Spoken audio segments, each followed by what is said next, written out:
Okay. All right, here we go. Good morning, Minneapolis. Thank you so much for tuning in. It is so important that you're here today, and it's so important that we're covering the story that we're covering today. Welcome to Saturday, April 17th, 2021. This is Good Morning Minneapolis, part of Onsite Public Media, and I'm your host, Toussaint Morrison. There's no obvious news today. We all know what's going on. We all know what happened, and we kind of have an idea of what's going to happen going forward. Sunday, April 11th, around 1:47 p.m., approximately, in Brooklyn Center, Minnesota, a black man named Dante Wright, who is 20 years old, was shot and killed by the Brooklyn Center Police Department in that of Kim Potter, a former officer. Potter and two other BCPD officers pulled over Dante Wright for what they said were expired tabs and something hanging in the rearview mirror. The cut writes, ACLU of Minnesota has expressed concern that this was a pretextual stop. When police pull over a driver for a minor violation so they can conduct a more serious search or investigate another crime, which officers often use to target black people. The cut, your racist family member is definitely going to want to talk to you about this at the next dinner. I'm just saying.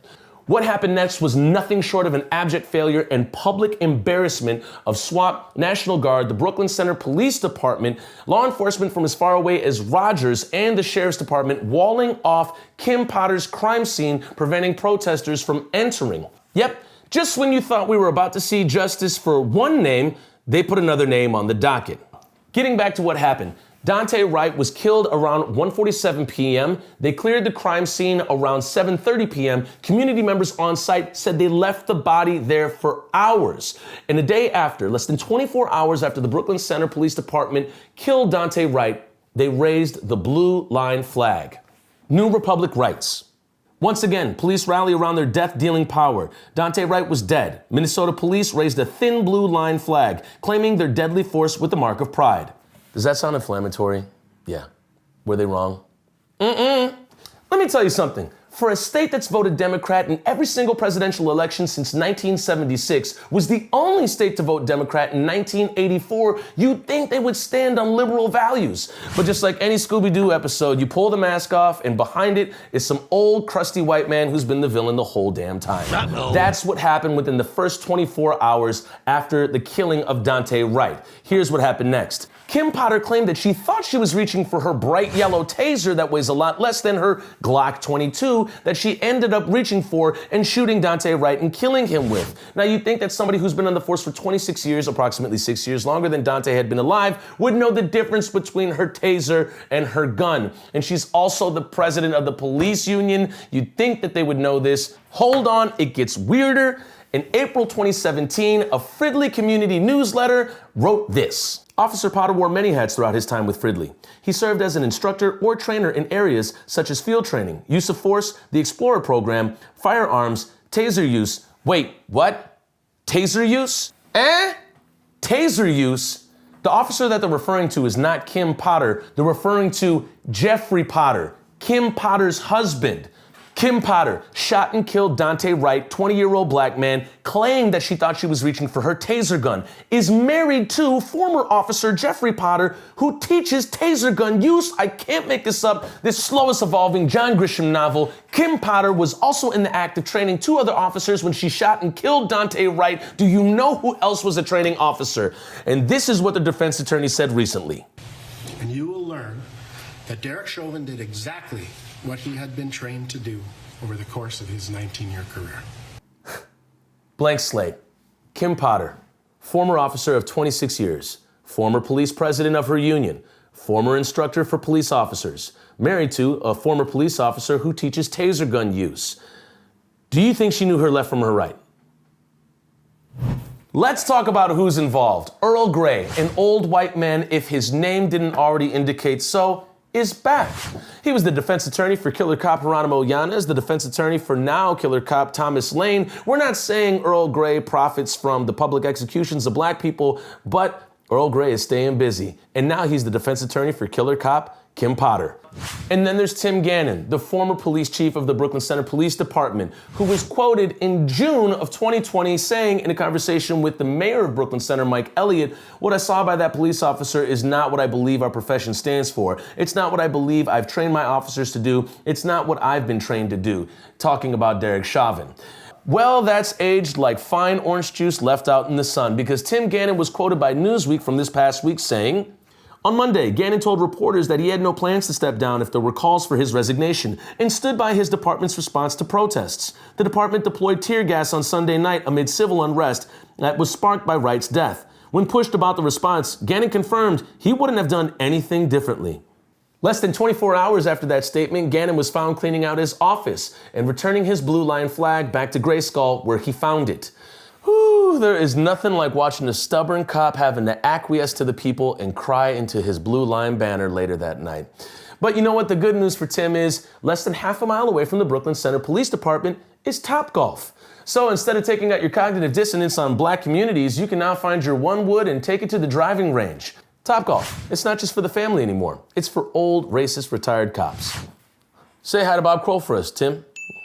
Who else is involved is Pete Orpett, the Washington County attorney. And just assume all these people are white unless we inform you otherwise. Let's get to know Pete Orpett a little bit, shall we? He was most recently quoted in 2019 after Stillwater police officer Hunter Julian shot and killed a man during a mental health crisis call. Orpett was quoted in NPR. This is just another one of those cases that have sadly become almost typical, where a family member is having a mental health crisis and ends up acting out, leaving cops no alternative but to take someone's life. 4 officers arrived at the scene, 3 shot tasers, 1 shot real bullets. Who was the Stillwater police officer Hunter Julian, who was then quoted after saying, "Why'd he have to make me do that?" This is kind of similar to the call that was made for Kobe Heisler. Somebody made a mental health call for Kobe Heisler. The cops show up. They then kill him, the person that they were supposed to help. Kim Potter, who was the senior officer at the time, then obfuscated everything, told the officers to go to their cars, turn their body cams off, and not talk to anybody. Kim then took over and controlled the narrative from there. So if Orpett's record kind of disturbs you, you're not alone. And if Orpett kind of reminds you of somebody else we all know, you're not alone. Hey, Mike Freeman. Hey, Mike. Hey, Mike. Mike's still asleep, man. He's taking his midday nap after that turkey sandwich, so he passed the keys off to Orpett on this one. So this is what's happening right now. Former police officer Kim Potter, who killed Dante Wright, has been released on a $100,000 bond after being charged with manslaughter 2. She spent less time in jail for shooting and killing a black man than the people that have protested her for shooting and killing a black man. People are gathering nightly outside of the Brooklyn Center Police Department to demand that charges for manslaughter 2 be raised and that accountability be had by all. The National Guard, the Sheriff's Department, and police officers from surrounding counties and cities have come out in numbers that could film 2 more sequels for G.I. Joe that nobody asked for. Right now, the case is with Orpett, but the mayor of Brooklyn Center, Mike Elliott, is trying to get the case into the hands of Attorney General Keith Ellison. Man, they say black folks have to work twice as hard to get half as far as white folks. And if Ellison gets this job, then that means that we're working twice as hard just to clean up y'all's mess, which is working twice as hard already. I'm working twice as hard to... We're just working harder than y'all, okay? And let's take a look at Brooklyn Center. 40% of their budget goes into policing. They spent $9 million on policing in 2019. They spent $9.5 million on policing in 2020. 0 of the officers live in Brooklyn Center. 49 full-time officers, 22 non-sworn officers. That means 40% of the budget is going to 71 people that don't live in Brooklyn Center. 40% of the budget is going to 71 people that don't live in Brooklyn Center. What city in their right mind says, oh, you know what, let's spend a little less than half our budget on folks that don't even live here, and now they're responsible for publicly executing a 20-year-old black man in that of Dante Wright? Brooklyn Center would be the answer. So, we're back to where we started. Actually, no, we're behind where we started. We thought that we were lapping the course, but really what's happening is we've been running backwards the whole time. And by we, I mean all elected officials, law enforcement, and everybody that has an "All are welcome here" lawn sign on their front lawn. And if you're a person of color in Minnesota, this is not news to you. We've known this the whole time, and it's time for the rest of Minnesota to start working towards making it better. Because the state has been working for a specific demographic for a very long time and doing quite the opposite for everybody else. And to be specific, for black communities all over Minnesota that are grieving and going through trauma from seeing the public execution of Dante Wright or just hearing about it, it seems that this state is not letting up on the dehumanization and public execution of black men. From Jafford Smith to Demetrius Hill, to Lionel Lewis, to Philando Castile, to Jamar Clark, to Thurman Blevins, to Marcus Golden, to Travis Jordan, to George Floyd, to Dalal Eid, to Terrence Franklin, and now to Dante Wright. And it doesn't even stop there, and it's not even only exclusive to black men in Minnesota. This seems to keep continuing on and on and on. And if you could encapsulate the first 24 hours, the reaction of the first 24 hours after the public execution of Dante Wright, you might be able to find it in the first black mayor of Brooklyn Center, Mike Elliott, who came here from Liberia at the age of 11, is a software engineer, and has been a mayor for less than 2 years.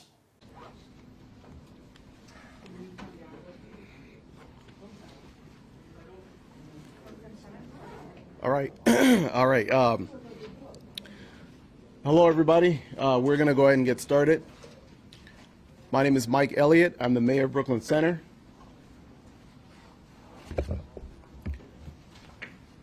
According to a Sun Post, Elliott's mayoral role is a part-time job that earns $13,079 a year. I illustrate this to say that Brooklyn Center is not politically equipped to handle its own racism, and neither is Minnesota.